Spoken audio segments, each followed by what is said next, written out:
May panibagong blessing po tayo mga solid namin kanongski dahil nanganak na nga po itong aming kambing. At ito nga po ang dahilan kung bakit bigla kami napaakyat ni Apple dito sa sitio. At gusto ko nga rin po kayong i-update sa aming alagang baboy at alaga naming kambing. Dahil medyo matagal na nga rin po kaming di nakakaakyat dito sa sitio. At dahil trending po ngayon ang sardinas, ito po ang aming ulamin sa aming pananghalian. Simpleng ulam pero siguradong the best. Sana po ay samahan nyo kami ngayon sa panibagong video namin ito mga solid namin kanongski. Let's go! Ito tayo mga kanongski.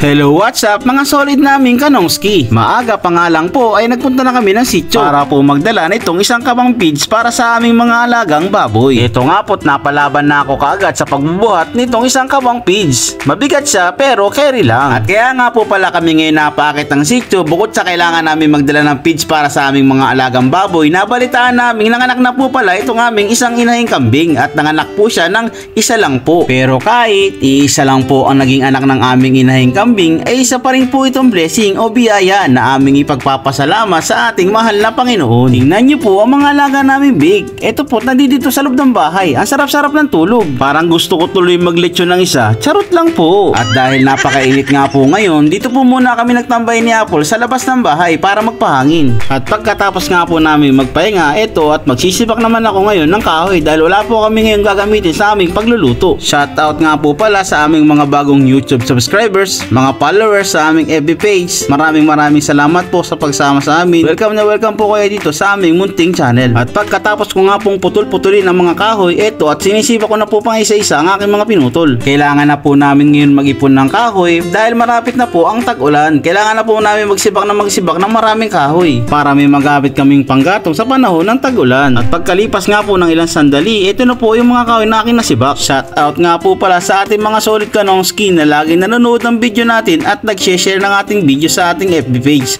Maraming salamat po sa inyong solid at walang sawang suporta. God bless po. At pagkatapos ko nga pong magsibak ng kahoy, eto at nagsayang naman po ako. At pagkaluto nga po ng aming sinaing, eto at nag-ihaw naman po ako ng tamban. Papartneran ko lang po ito ng kalamansi at toyo at siguradong masarap ito sa ating pananghalian. At matapos nga po ako magluto, eto at namasyal naman po ako sa mga alaga naming baboy. Ito nga po at nakakatuwa sila. Ang lalaki na po talaga nila. Konting panahon na lang po talaga at mabebenta na po yan. At siguradong nanonood sila ngayon. Shoutout nga po pala kay Denya Macarulay and Salay, Antonio Rabina, Rosan Elo, Efren de los Santos. Maraming salamat po sa solid at walang sawang suporta. God bless po. At pagkatapos nga po namin pasyalan ang aming mga alagang baboy, eto at nagpunta na nga po pala kami sa malaking bahay. Eto nga po at ipiprepare ko na itong sardinas na aming ulamin ngayong tanghalian. Simple nga lang po pala ang aking gagawin dito sa aming ulaming sardinas. Lalagyan ko lang po ito ng sibuyas, kamatis at kalamansi at buburburan ng konting asin. At siguradong masarap na po ang kain namin ito. At isa po kasi ito sa tinatawag naming comfort food. At kung sakaling mapanood nyo po ang aming video na ito at magustuhan nyo, please comment naman po kung taga saan kayo para malaman po namin kung saan nakaabot itong aming video na ito.